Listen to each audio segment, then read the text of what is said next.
创作者的角度看一下自己的作品，感觉上好像不多人会愿意拿出来分享。创作比较深层、比较内在的东西，很多人其实对艺术家有很多的好奇。创作是一种很深层并且内在的对话，被支持的状况底下，他去讲这个东西，他才会有安全感。如果在一个很生硬，或者是在一个不恰当的状况情境底下，其实是很难的这样子。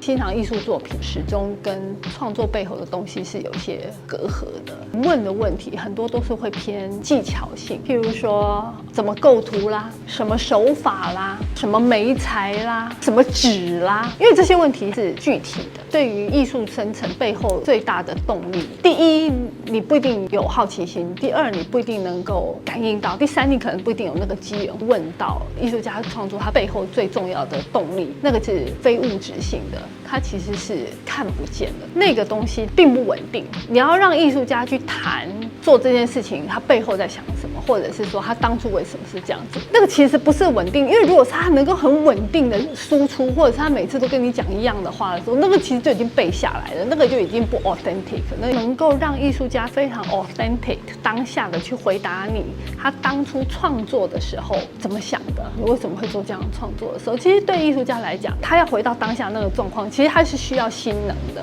如果他在一个不连结的状态，能量就会掉下来，他讲出来的东西就会流于只字片语。我觉得大家在追问艺术家的时候，要先有这样子的了解。当艺术家去回答的时候，他必须要坐时空飞船，要穿越回去当下那个状况，他经历的东西，他要经历一次，同时还要用理性的言语再告诉你。我觉得那其实并不容易。回到那个时候，当下情境的我是刚好结束了长达10年亚马逊雨林植物创作的旅程。在那一段时间里面，我 pick up 了很多去亚马逊雨林收集的资料、照片、它的栖息地、学名的辨认、鉴定等等的，把 Margaret Mead 啊什么那些书都把它翻出来，甚至也是找翻了什么 Kew Garden 啦，还有一大堆的那些网站，把收集到的资料去演绎当时所遇到的植物。这已经是长达10年了。我非常习惯去演绎亚马逊雨林植物，因为我当下看到那个情境仍然是历历在目的，所以我只要把资料拿出来，我就能够很轻易的去演绎它。那我们 BAW 2025的主题是作物多样性，而且又是客家遗产作物，那就变成回到台湾本地东亚这边的植物，对我来讲是一个极度陌生的领域，我根本就 no idea。不只是说知识上面的不足，经验上面的缺乏，甚至那个能量的转换不过来的，是断片的。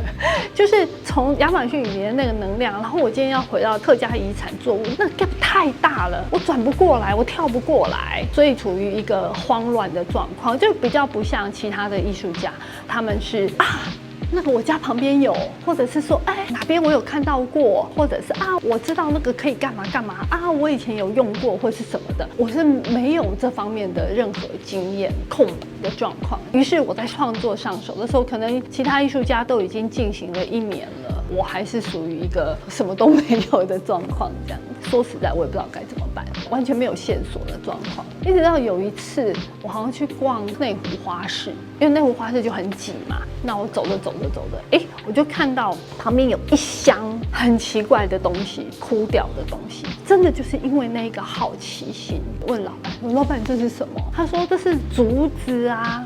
我说竹子，这哪里像竹子了？拿起来一看，哪里像竹子，而且还会扎我的手。我说竹子在哪里？他说竹子已经切掉啦。我就说那这个是什么？他说你吃的竹子就已经是被挖掉剩下的那个东西啦。我实在是完全无法联想。我说那老板这个要卖的吗？他说对。我说那其他人买这个要干嘛？他说是拿来做花艺使用，插花可以用的装饰这样。说实在我不知道为什么，我不知道为什么我会去问这是什么，那个好奇心从哪里来的，以及我为什么要把它买回家，我还买了2个。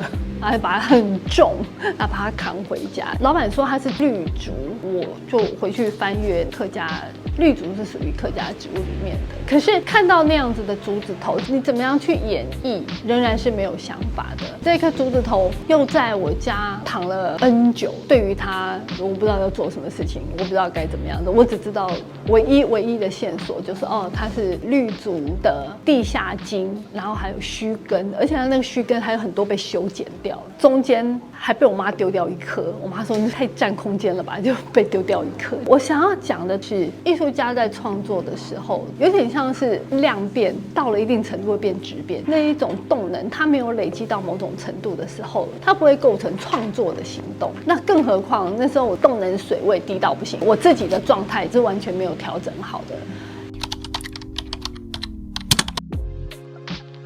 那为什么拿到它会做这样子的创作？其实我也很抱歉，很多学生在问我的时候，他们可能渴望一个非常丰富、非常玄妙、非常有道理的一个回答。就算我再回到当下的情况，我还是只能说我不知道，我真的不知道为什么我会去把它拿起来，摆一个姿势就开始去 sketch 它。那个时候我并没有做什么，我唯一做的事情就是不做什么，不去想为什么，去想那背后一大堆的理由，反而让这个创作的动能出来了。有可能你去想为什么，反而去封锁住那个创作的动能。你不要去想一大堆的理由，一大堆的意义，我要干嘛，我的目的是什么，反而那个动能是出不来的。一旦出现之后，动作还蛮快。同学会问我说：“老师，你这幅好像很复杂。”其实我没有花很久。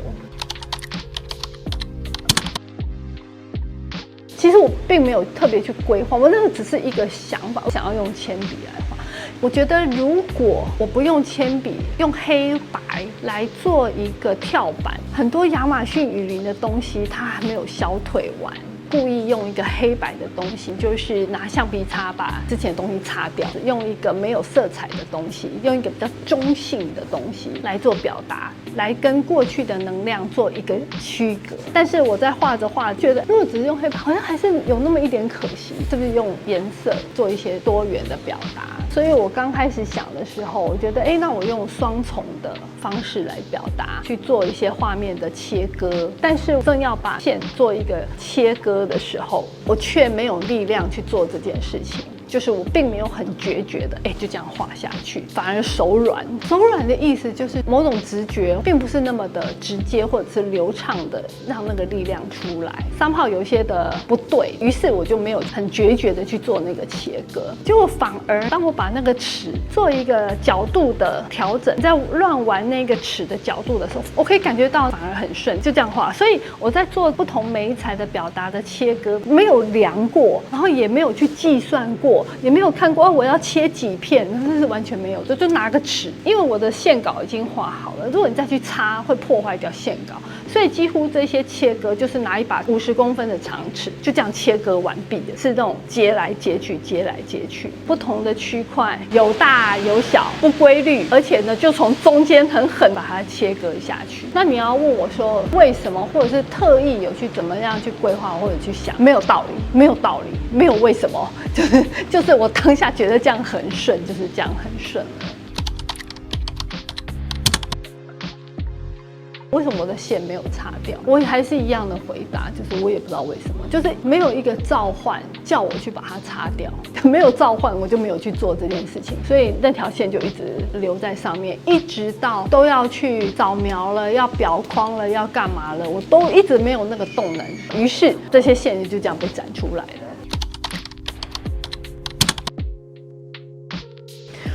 我就觉得超莫名啊！我在想说这怎么想的？我也会去问怎么想的。可是所以大家也问我怎么想的，可是重点就是我没有在想。如果我现在跳出来看这个作品的话，我就觉得它文不对题吧，既没有律也没有足。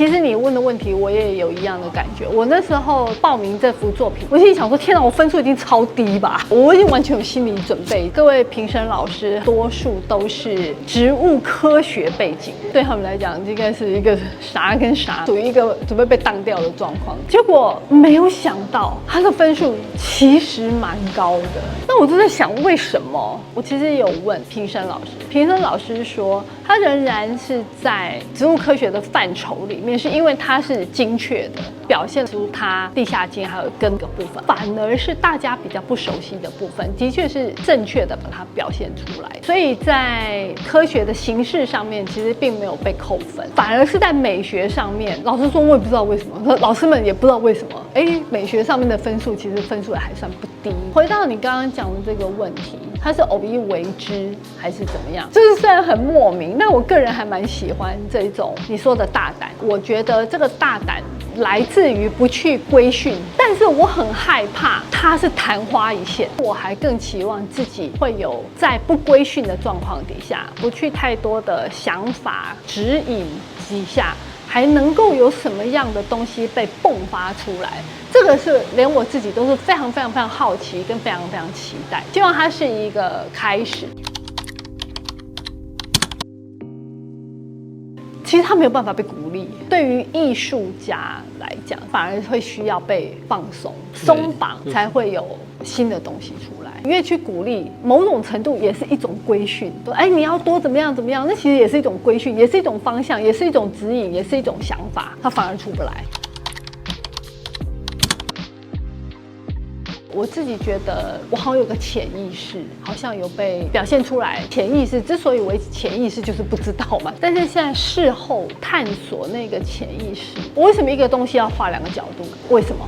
要探索，因为我觉得两个角度差别超大的。很多的植物你可能这样看跟那样看，你去翻转它不一定有很大的差别，可是它的翻转就是很不一样，这样很不一样。我觉得那种潜意识是会需要被探索的。通常看到这样的东西，哪怕你就是像我这样切割的话，你有可能画一个然后画成横的，选一个你喜欢的角度。可是为什么我会画直的，然后是两个角度，然后而且还是上下排，还是用线去把它串联起来？这个意义到底在哪？这个潜意识到底要讲什么？这个人的精神状态、潜意识状态到底是什么状况？我不知道。上面这个部分会比较像我的名意识，下面这个部分更莫名。当我第一眼看到是以这个角度，因为这个角度比较能够理解，它其实是一个竹子头嘛。那通常大部分人就是画一个可以理解的就结束了，这是竹子头，这是竹子茎。可是为什么还花了一大半的空间去画一个比较看不懂的东西，而且还是有串联的？所以在名意识跟潜意识当中的关联是在的，因为这个关联是很重要的。所以为什么我一直不愿意去把那个线擦掉的原因，是因为名意识跟潜意识它的关联一定是存在的，它不会断掉。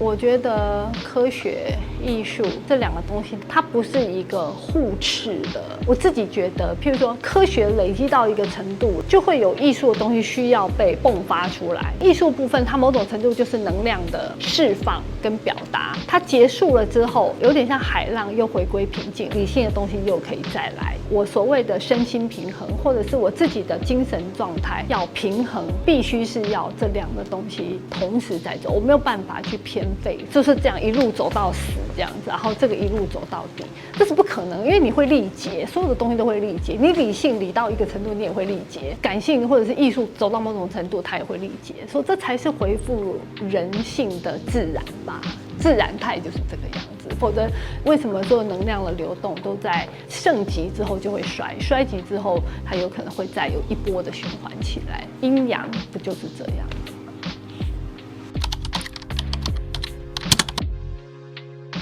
对于这幅图的好奇以及疑问得到了解答，也等于是没有，因为 Annie 老师自己也不知道。我们随着时间的推移，看能不能慢慢的找到解答，有机会再请 Annie 老师跟大家分享咯。谢谢大家的疑问，拜拜。